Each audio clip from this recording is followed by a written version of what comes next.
I fucked up and I had to restart the video. I hit the wrong button. Anyway, I'm just gonna connect the two together as, I guess, part 1, part 2, worst case. Anyway, you connect. So, recover the needle. Take the needle. Just unscrew this. Needle come out. Put needle back in. You want flat side. You want to take it so the flat side is pointing this way and the right side is pointing this way. Slide it up on in there. Screw it in tight until it's, until it's like relatively like finger tight. You don't want to like just until it's tight. And then you go through the threading process. Now, you might be asking yourself, Mac, what the fuck are you doing? You might also be asking yourself, how do I get the two threads up on top? Because in order to sew, you want both of the threads up on top of this. You want this bottom thread going through this hole. What you see. You're gonna want to do is you want to pick the thread up from the needle. I'm gonna try to do that so you can see it better.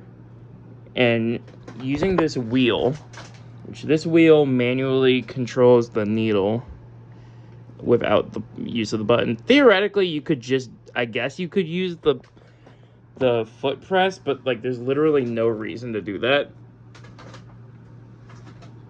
And I'm going to make this easier to see by removing the foot, because it's also not necessary for this part.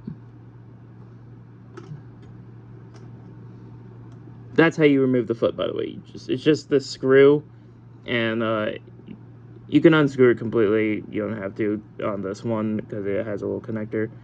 So you just skip it. Yeah, you see, you just slide it on and you rescrew it. I'll do that later when I get into attachments. Ooh, attachments. I know us gays like that. Anyway. So you're going to hold up on this, cycle it, the needle, and you'll see either it's caught on something, and then keep cycling until you can pull it freely without it being caught, and the thread from the bobbin will just kind of slide on up there. And I could get into the science of how sewing machines actually sew. I won't, because that's not important to how to use one, at least not right now. I'll get into it a little bit later. So yeah, let me close this hatch. So now you have both threads above. And now this next part is going to be rather broad, because I'm not like everything has been so far. I know, I'm sorry. Because I'm not the most experienced with this, and also I don't have a lot of I haven't used a lot of the attachments a lot before. And it's also going to vary depending on the age of your machine and what you can and can't use. I don't know what a lot of them do. I don't know how to use a lot of them. So I'm just going to be very broad in how I approach this. And your manual, bring this back up. Your manual should tell you more. So this is our original foot. This is a basic foot. This comes with your machine. Everyone likes feet.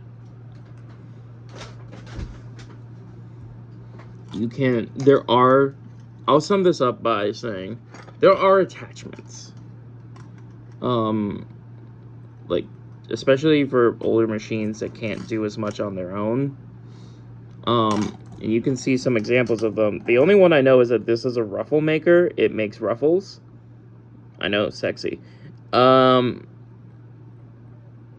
And you kind of attach them in the same way as the foot, which I will show again.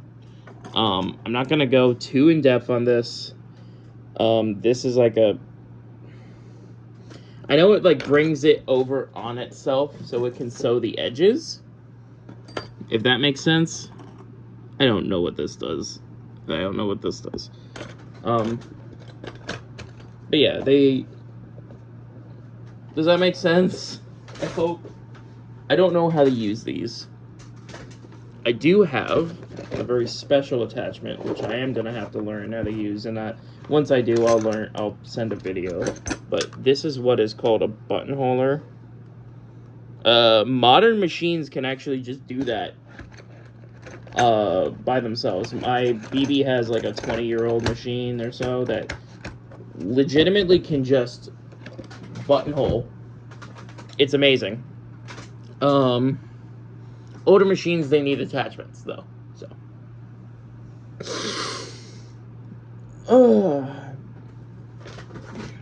so to go over how to place attachments on, again, you have the screw, you can unscrew it completely. You have to for some of these, so I'm just gonna do that. You slide this onto the little thingamaboob so that the holes line up, and then you screw it back in. It's not that complicated. My machine came with these little screwdrivers to help you. Honestly, a lot of it, if everything's finger tight, it's kind of fine. But yeah, you can. It's kind of basic. And then from here, you take the thread, you push it back. So it's all neat and tidy, like, come on, focus, like that. Now, we've threaded the bobbin, got it in there. We've threaded the needle all throughout the thing. We've replaced the needle for some reason after threading. That was cool. We've changed out needles. We've shown how to take on and off the foot and any potential attachments. We can get to sewing, right? Nuh-uh. Before we get to sewing, let me show you the speed modifier. And now, if I can get more light over here. Now, this is not the most visible. The lettering is kind of worn, so let me point it more towards the light. Yeah, the lettering's very worn on here. You can just about make it out. Yeah. So, on my machine, again, very old. Modern machines have a different way of doing this that my machine doesn't. Normally, it's just a dial on the side. Go back up. Normally, it's like a dial on the side, and you're, again, as all great things, you can find it in the manual. Oh, I guess mine's a 1591. This sounds close to my old address. However,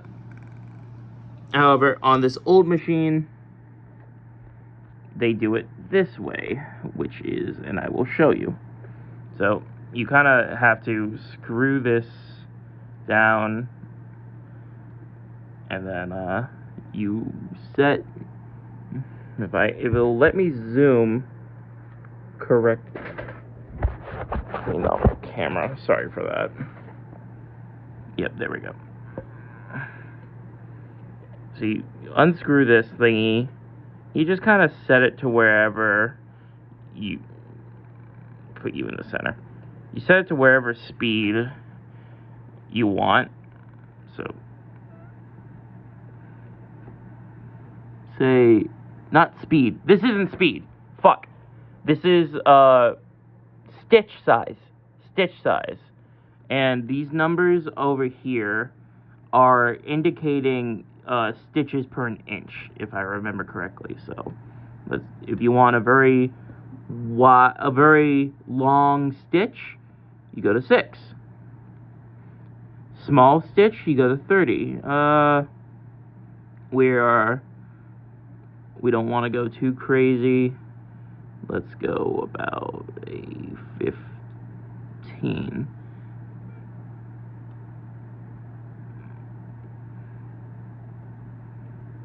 Let's go about between 10 and 15. And you just kind of screw it into place. And that very much is finger tightness right there. So basically, this is the directional lever. It indicates the direction, surprisingly.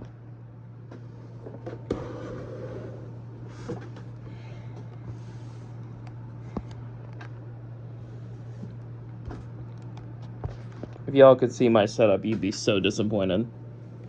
So, we have our project right here. So, we want to sew this. What are we going to do? Okay, well, I'll show you, obviously. And I'll start by orienting it correctly. Now, technically, I think the fabric's meant to run here. It doesn't fucking matter. Oh, no, swearing. I know, I'm a bad girl. I'm bad, woman. I'm so bad. Yeah, shut up, Mac. Anyway, so you line up your two pieces of fabric as so. You know how to line up fabric. So, to begin sewing, you're gonna want to do is, this is, having it down on my machine is forward, having it up is backwards. What does that mean?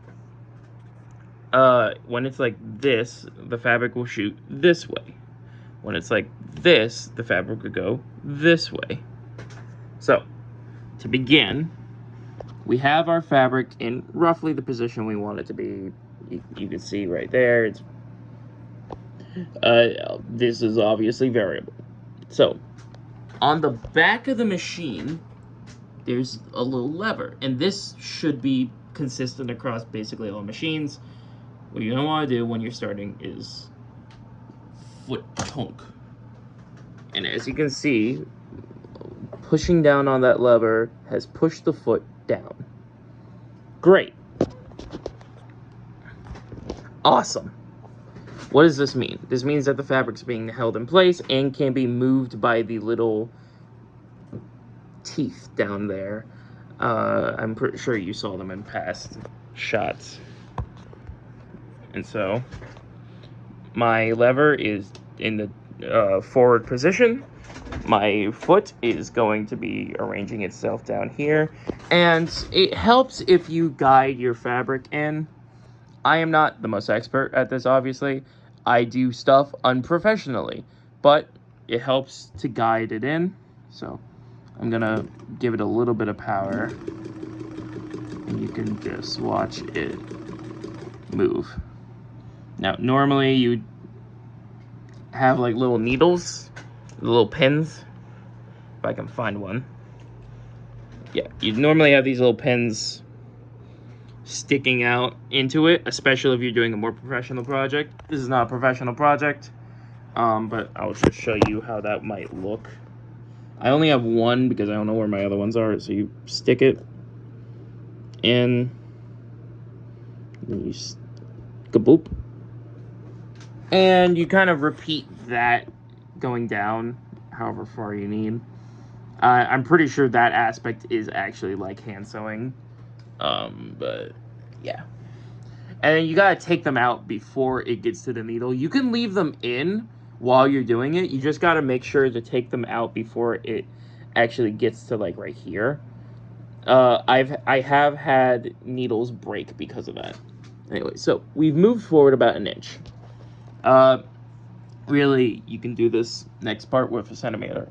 Now, on hand sewing, obviously, you normally have to have some kind of, you have to secure it somehow, or else the thread will just kind of pass through.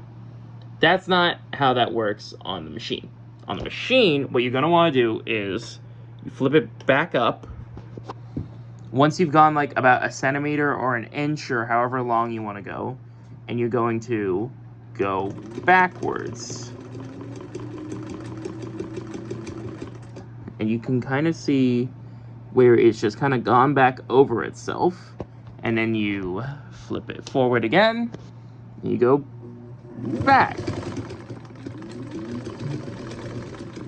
And now you've basically gone over the same spot 3 times. And that's just to secure the fabric in place. This is the machine equivalent of tying it off, and I'll show you it again here when we're tying it off to cut it. So you just go forward, you're good, you're good, you're good, you're good, you're good, and you stop, and you flip your switch, and you go back, and you only have to go forward and back twice. I normally do it like 3 times. And then back forward. Cool. So, and that, again, it's just to tie off the needle. The needle? It's just to basically tie off the thread, like you would do with hand sewing, except this is how you do it with machine sewing. So from here, you're going to manually spin it again until this arm is in the top position and the needle is out of the fabric. And then you're going to go back over here, flip it up, and the foot will rise, and you get it out. And then we can look at, see where we've basically tied it off. Oh, look, there's this thread. Now, on my machine, there's a little thread cutter right here. I don't use that. I find it easier to just cut it. I'm pretty sure that other thing is kind of dull, and I don't know fully how to use it. But now we can see it's attached. Let's repeat this on the opposite side. I will make an admission here. I know I said you're supposed to, you only want to go like about like an inch or a centimeter down, and then back up, and then back down. Sometimes, if it is a short enough distance, I personally will just go all the way down, all the way back up. Because I'm lazy. Everyone's lazy. It's sometimes faster, it's sometimes a bit easier. In my head, I'm not saying it definitively is this way. I'm saying in my head, it is more secure.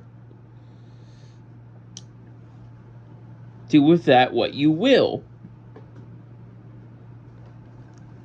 I recommend doing whatever the fuck it is that professional sewers do, in which case, or, you know, whatever the fuck it is that grandmothers do and all that, in which case my grandma, my BB told me, go down, go back up, and then continue. Or you could do what this, 23-year-old tranny did and not do that. Anyway, so let's go through this again. We have our fabrics lined up. For sake of being clear, let's... Jesus Christ, never mind. Here, I do actually have some pins right here. These are smaller pins and I don't like them. But, if you need a pin, you need a pin. So, mark it so that we can... fuck it. You would if you were being good. I'm not being good.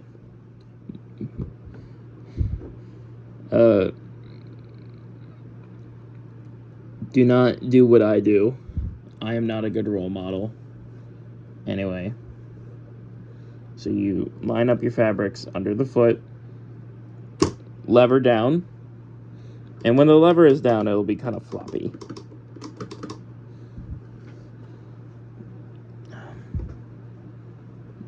You go forward a few, about a centimeter. Go back a few, about, again, the same distance. I realize I'm saying centimeter because I'm used to saying centimeter. Go for half an inch. You're Americans. Do half an inch. If you need like a physical,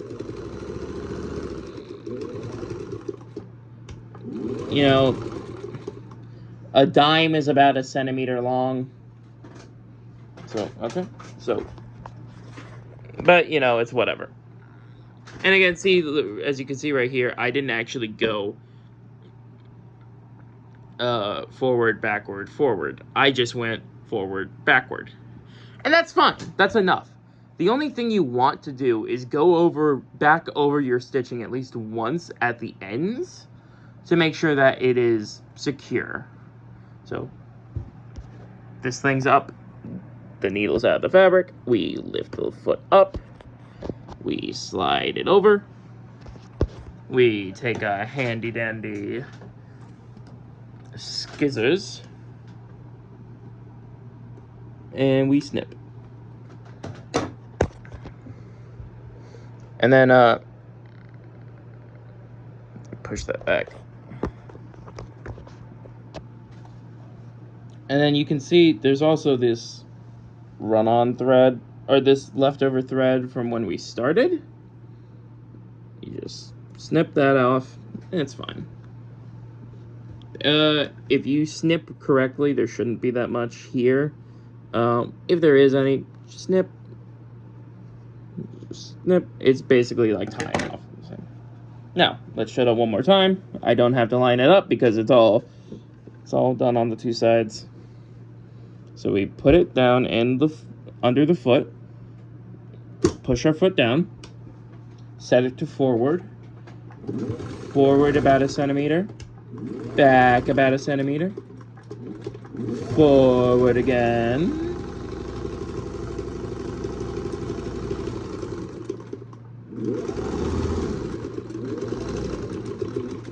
we reach the end, we go back about a centimeter. I'm gonna choose to go forward again because it just makes it easier to cut a bit.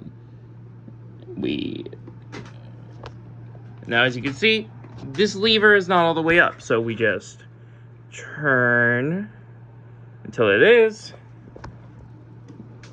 Lift the foot up, pull it out, ayo, snippity snippity. Go over here, snippity snippity. Bob's your uncle. We've made a pocket. Not a good pocket, but it's good enough for a sewing kit.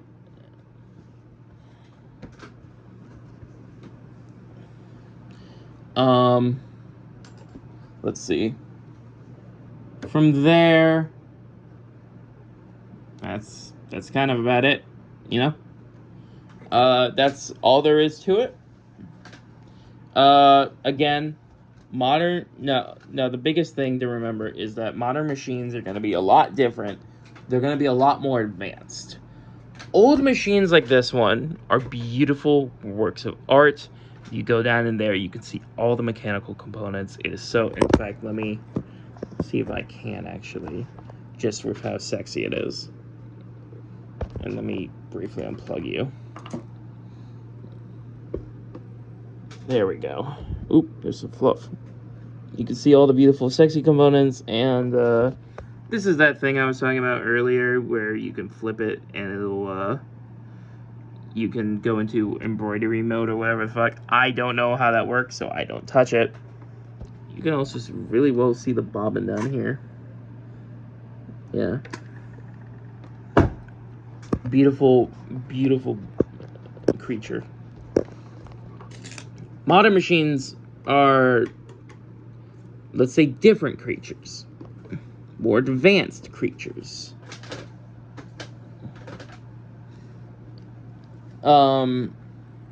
Say,